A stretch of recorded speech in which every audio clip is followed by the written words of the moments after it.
Hello guys, welcome to my YouTube channel. जैसा कि मैं बताया कि यूएमटी ने स्प्रिंग 2025 के लिए अपने एडमिशन्स ओपन कर दिए हैं फॉर अंडर ग्रेजुएट, ग्रेजुएट और पीएचडी प्रोग्राम के लिए। लेकिन हम इस वीडियो में सिर्फ और सिर्फ अंडर ग्रेजुएट एडमिशन्स को देखेंगे कि कौन कौन से ऐसे कोर्सेज हैं जो यूएमटी वाले स्प्रिंग 2025 के लिए ऑफर करवा रहे हैं। और इंशाल्लाह ताला आने वाली वीडियोस में हम देखेंगे कि इनका एलिजिबल क्राइटेरिया क्या है, ये कैसे मेरिट कैलकुलेट करते हैं।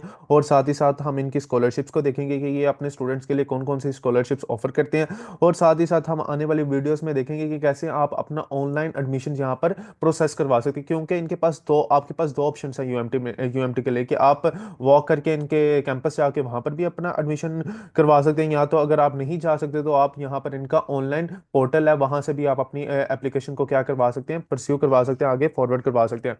ये इंशाल्लाह ताला हम आने वाली वीडियोस में देखेंगे, लेकिन आज की वीडियो में सिर्फ हम कोर्सेज को देखेंगे और उनकी फीस को देखेंगे। चलें वीडियो को आगे स्टार्ट करते हैं। सबसे पहले आपने क्या करना है, यहाँ पर आप लोगों ने गूगल पर आना है, यहाँ पर आप लोगों ने न्यू टैब ओपन कर लेना है। यहाँ पर आपने लिखना है यूएमटी एडमिशन। जैसे ही आप इसको हिट करते हैं या क्लिक करते हैं, यहाँ पर आपके पास दो मेजर लिंक्स ओपन हो जाते हैं। एक का नाम इन्होंने दिया हुआ है यूएमटी स्प्रिंग एडमिशन शेड्यूल 2025, और एक का क्या नाम है इनका, ऑनलाइन एडमिशन। अगर आपने अपनी एडमिशन आगे परस्यू करवाना है या प्रोसेस करवाना है ना, तो आप इसको क्लिक कर दें। अगर नहीं करवाना चाहते हैं, अगर आप एडमिशन के बारे में कुछ देखना चाहते हैं, तो आप इसको क्लिक करें। जैसे ही आप इसको क्लिक करेंगे ना, आपके पास ऐसा पेज ओपन हो जाएगा। यहाँ पर उन्होंने अपनी यूएमटी के बारे में थोड़ी सी ज़रा इन्फॉर्मेशन दी हुई है कि कैसी यूनिवर्सिटी है, ये कितने साल हो गए उनको, रैंक में कहाँ पर है, हायर हायर एजुकेशन है, एचईसी से ये रिकॉग्नाइज है, ये सारा का सारा उन्होंने इन्फॉर्मेशन दी है। अगर आप पढ़ना चाहते हैं तो पढ़े, नहीं पढ़ना चाहते तो आप छोड़ दें इसको। जो सा हमारा मेन काम है ना, वो यहाँ से स्टार्ट होता है। यहाँ पर लिखा है program details for admissions for undergraduate, graduate और पीएचडी प्रोग्राम के लिए। अभी अभी हम इस वीडियो में सिर्फ और सिर्फ अंडर ग्रेजुएट को देखने हैं। आप इसको क्लिक कर दें। क्लिक करेंगे, आप न्यू टैब टैब में इसको ओपन कर लें। यहाँ पर आ जाएं। ये थोड़े से कीवर्ड्स है, अगर आपने कोई स्पेसिफिक स्कूल को देखना है तो आप यहाँ से देख सकते हैं, लेकिन इनके ओवरऑल जो सा स्कूल है ना, इन्होंने नीचे दिखाया हुआ है। यहाँ पर ये इसके सारे के सारे यूएमटी के स्कूल्स हैं। ठीक है ना। अब एक स्कूल्स होते हैं और उनके अंदर क्या होते हैं, उनके डिपार्टमेंट्स होते हैं। जिस तरह यहाँ पर एक स्कूल है इनका HSM है, स्कूल ऑफ मैनेजमेंट है। एक इनका स्कूल है स्कूल ऑफ इंजीनियरिंग है। एक स्कूल है इनका स्कूल ऑफ हेल्थ साइंस है। एक school of law and policy है। एक स्कूल ऑफ फार्मेसी है इनका। एक स्कूल ऑफ साइंस है। एक इनका school of system and technology है, जिनको ये शॉर्ट वर्ड में एसएसटी कहते हैं। इनका ये स्कूल सबसे ज़्यादा ना मज़ेदार है, जो सा मेन इनका स्कूल है। अब जैसे मैं इसको क्लिक करता हूँ school of system and technology को, तो इसके अंदर मेरे पास क्या है, मल्टीपल डिपार्टमेंट्स है। एक डिपार्टमेंट है मेरा कंप्यूटर साइंस का, एक साइबर सिक्योरिटी का, एक इंफॉर्मेशन सिक्योरिटी का, एक मेरे पास मल्टीमीडिया है, एक मेरे पास आर्टिफिशियल इंटेलिजेंस का, एक सॉफ्टवेयर इंजीनियरिंग का, एक मेरे पास क्या है, डाटा साइंस का। जो सा इनका मेन डिपार्टमेंट है ना, वो है बीएस कंप्यूटर साइंस। इसको हम आगे क्लिक करते हैं। अब यहाँ पर हम देखने लगे हैं कि बीएस कंप्यूटर साइंस में हमारे पास 4 साल की टोटल फीस क्या है, इनका एलिजिबल क्राइटेरिया क्या है, इसके लिए हमें कौन कौन सी ऐसी रिक्वायरमेंट है जो फुलफिल करनी है, और क्वार्टरली फीस कितनी हमें पे करनी है। चलें वो इसको देखते हैं। यहाँ पर उन्होंने अपने प्रोग्राम के बारे में थोड़ी सी डिटेल्स दी हुई है, तो अगर आप पढ़ना चाहते हैं तो अगेन आप पढ़ सकते हैं, अगर नहीं पढ़ना चाहते तो आप छोड़ दें। लेकिन आपको मैं रिकमेंड करूंगा कि इसको एक दफ़ा पढ़ें, अगर आपने इस डिपार्टमेंट में क्या करना है, अगर आपने एडमिशन सिक्योर करना है। यहाँ पर आता है कैरियर प्रोस्पेक्ट्स, आता है कि graduates of this program can expect promising career in this following roles and field के। आफ्टर ग्रेजुएट के बाद, ग्रेजुएशन के बाद आप किस फील्ड में या कौन कौन सा रोल को आप सिलेक्ट कर सकते हैं, वो ये सारे के सारे उन्होंने डिफाइन किए हुए हैं। एक आप एमएल इंजीनियर बन सकते हैं, एक वेब डिजाइनर बन सकते हैं, वेब डेवलपर बन सकते हैं, गेम डिजाइनर्स बन सकते हैं, गेम डेवलपर बन सकते हैं, डाटा एनालिस्ट बन सकते हैं। ये सारे के सारे आप आफ्टर 4 साल की डिग्री के बाद कंप्यूटर साइंस की, तो आप इन फील्ड्स में जा सकते हैं इसीलिए। लेकिन प्रोग्राम्स की तरह थोड़ी सी डिटेल को अब एक्सप्लोर कर लेते हैं, जो हमारा सबसे मेन टॉपिक है इस वीडियो के लिए। तो ये जो सा प्रोग्राम है ना, बीएस कंप्यूटर साइंस, ये आपको होगा 4 साल का होगा। और इसकी जो सी एंट्री रिक्वायरमेंट है ना, वो कहते हैं कि मिनिमम आपके मार्क्स होने चाहिए 50% इंटरमीडिएट में होने चाहिए, और मैट्रिक में आपकी नो थर्ड डिवीजन होनी चाहिए। ठीक है, अगर ये रिक्वायरमेंट है तो आप अपना एडमिशन आगे परस्यू करवा सकते हैं। फिर उसके बाद कहता है कि आपके क्या होने चाहिए, 50% मार्क्स इन एडमिशन टेस्ट होने चाहिए, कि 50% जो से है ना, आपने एडमिशन में मार्क्स इनसे गेन करने करने, अगर नहीं होंगे तो तब भी आपका एडमिशन नहीं होगा।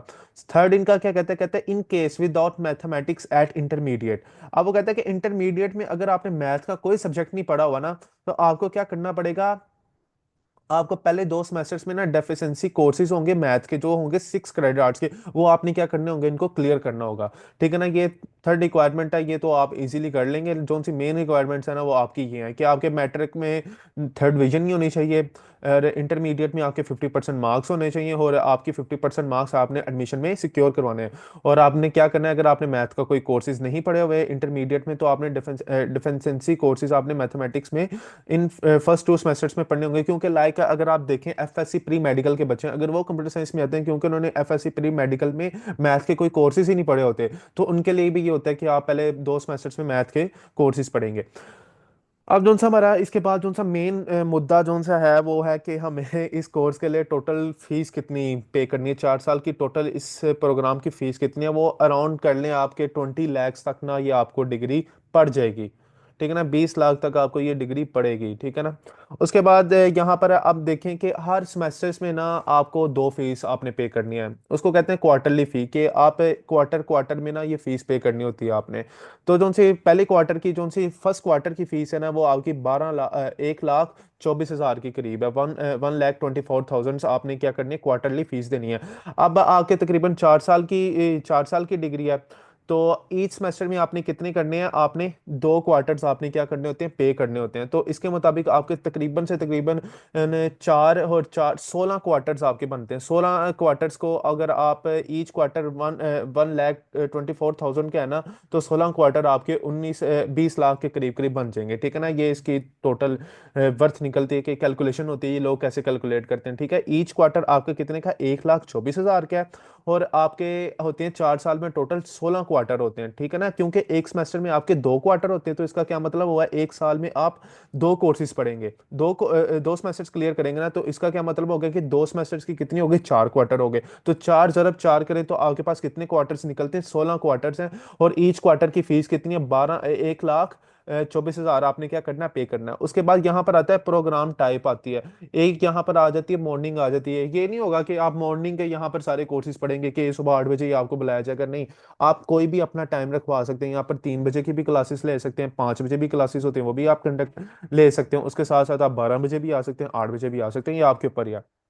ये क्या इनका बीएस कंप्यूटर साइंस का इनका डिपार्टमेंट है। उसके साथ जो सा इनका मेन और डिपार्टमेंट है ना, एक तो इनका इंफॉर्मेशन टेक्नोलॉजी है, ये भी अगर आप देखना चाहें देख लें। सॉफ्टवेयर इंजीनियरिंग इनका बहुत अच्छा डिपार्टमेंट है, इसको भी आप एक्सप्लोर करें। और साथ ही साथ जो से न्यू जो से ये ऑफर करवा रहे हैं डिपार्टमेंट्स, उनमें आता है, एक आपके पास आता है आर्टिफिशियल इंटेलिजेंस, और एक आपके पास क्या आता है, डाटा साइंस। हम डाटा साइंस को अब देखते हैं जरा।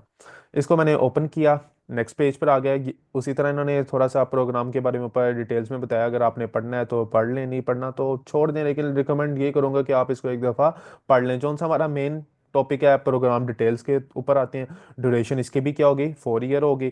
रिक्वायरमेंट्स इसकी ज़रा देख लें। ए रिक्वायरमेंट इसकी क्या है कि इंटरमीडिएट विद मिनिमम 50% मार्क्स आपके किस में होने चाहिए, एफएससी मेडिकल में होने चाहिए, इंजीनियरिंग में होने चाहिए, आईसीएस में होने चाहिए, और आपकी कोई भी थर्ड डिवीजन नहीं होनी चाहिए मैट्रिक में। In case of A level American high school diploma और any equivalent foreign qualification and equivalency certificate for I from IBCC is mandatory. कोई भी अगर आपकी इनमें से कोई डिग्री है, या कोई अगर आपने डिप्लोमा डिप्लोमा या कोई भी चीज़ इसमें से की है, तो आईबीसी से आप लोगों ने उसके इक्विवेलेंट सर्टिफिकेट मैंडेटरी है, वो आपने क्या करवाना होगा, सबमिट करवाना होगा। उसके साथ वो कहता है कि 50% मार्क्स आपके क्या होने चाहिए, नेट।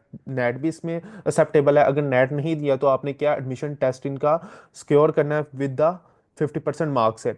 तो फिर मेन टॉपिक की तरफ आते हैं कि इसमें हमें टोटल फीस कितनी है इसकी, 4 साल की। तो टोटल फीस इसकी है 16 लाख है। 16 लाख अराउंड ऑफ आपको 16 लाख इसकी फीस पे करनी पड़ेगी। उसके बाद यहाँ पर आ जाता है कि इसकी क्वार्टरली फीस कितनी होगी। फिर मैं कहूँगा कि 4 साल है, तो इसका मतलब है कि 16 इसके क्वार्टर्स होंगे, ईच क्वार्टर की फीस क्या होगी, 1 लाख होगी। ठीक है ना, 1 लाख आपने इसकी क्या करनी होगी, क्वार्टरली फीस पे करनी होगी। एक सेमेस्टर में आपके पास 2 क्वार्टर्स होते हैं। ठीक है ना, तो 2 क्वार्टर्स अगर आप फुल करेंगे तो वो एडमिशन्स के लिए आपको वो टेस्ट फाइनल्स के लिए उठाते हैं, अदरवाइज आपको निकाल देंगे वो।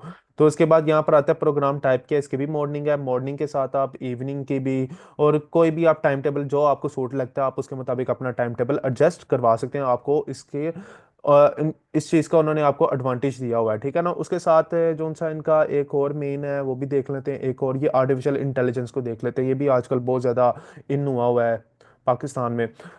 तो फिर अगेन यहाँ पर उसकी सारी की सारी डिटेल है, वही कैरियर प्रोस्पेक्ट से इन्होंने बताया हुआ है कि आप डाटा एनालिस्ट बन सकते हैं, यूज़र एक्सपीरियंस कर सकते हैं, नेचुरल लैंग्वेज प्रोसेसिंग में जा सकते हैं, एनएलपी जो आजकल आप देखेंगे बहुत ही मार्केट में बहुत ट्रेंड चल रहा है अनस्ट्रक्चर्ड डाटा के ऊपर, जिसकी आपकी सबसे बड़ी एग्जांपल है चैट जीपीटी जो आप लोग यूज़ कर रहे हैं। उसके बाद आप रिसर्च असिस्टेंट साइंटिस्ट बन सकते हैं, सॉफ्टवेयर इंजीनियरिंग बन सकते हैं, एआई इंजीनियर बन सकते हैं, डाटा साइंस बन सकते हैं। इसकी तरफ आप अपना कैरियर परस्यू करवा सकते हैं। इसके भी 4 साल की ड्यूरेशन होगी, 4 ईयर ये डिग्री है।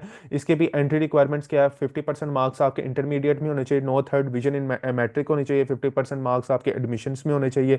इन केस वही अगर आपका मैथ नहीं है तो आपने क्या करना है, दो मैथ के कोर्सेज आपने पहले 2 सेमेस्टर्स में क्लियर करने हैं। इसकी टोटल जो सी इन्वेस्टमेंट है 4 साल की वो है 17 लाख रुपए आपने पे करना है। और इसकी क्वार्टरली फीस कितनी होगी आपके पास, 1,05,000 के करीब आपने क्या करना है, इसको पे करना है क्वार्टरली फी। 16 क्वार्टर्स होते हैं, ठीक है ना, 4 साल की डिग्री है, एक सेमेस्टर में आपके 2 क्वार्टर्स होते हैं। तो इसका मतलब हो गया कि एक सेमेस्टर में आपकी टोटल फीस होगी 2,10,000 के करीब होगी। और इसकी जो से प्रोग्राम टाइप है ये भी मॉर्निंग में है कि आप मॉर्निंग के साथ साथ कोई भी टाइम अगर आपको सूट करता है तो आप उसमें वहां पर जा सकते हैं। चलें वीडियो को यहाँ तक रखते हैं।